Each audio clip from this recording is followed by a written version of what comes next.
было первое заседание, я на нем присутствовала, но выслушивали меня.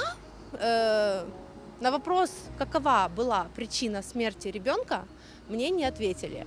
С результатами гистологического заключения меня не ознакомили. Не ранее следователь обосновал тем, что передал все на комиссионную экспертизу. Комиссионная экспертиза ответили эксперты, что как только они дадут заключение, меня с этим ознакомят. Прошло 4,5 месяца, причина смерти ребенка не ясна.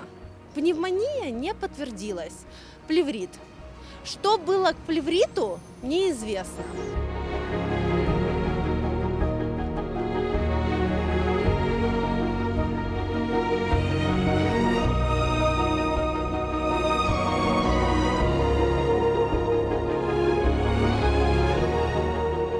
У них на вопрос, как долго сколько будет заседаний и когда я смогу все же узнать, потому что, прошло 4,5 месяца.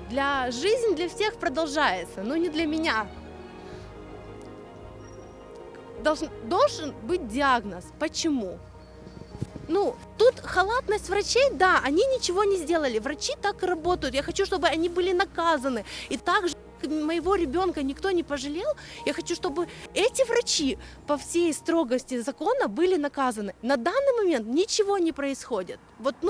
Просто ничего. Причина смерти не ясна. И когда будет это заключение, тоже неизвестно.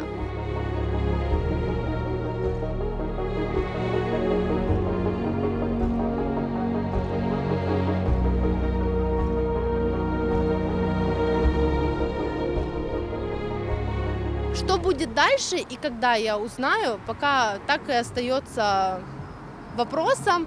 Я ждала, когда сделают вскрытие и передадут результаты. Я ждала, 30 дней говорили, потом сказали 40 дней. В декабре месяце я отбивала все пороги, я так и не ознакомили, так и не ясно. Оставили на январь. В январе все передали. Ждали заключения министерства 1,5 месяца, и в рамках когда уже должен был подходить срок, они только дали, это буквально 6 марта, и передали на комиссионную. Что будет дальше и сколько будет длиться комиссионная экспертиза, не ясно.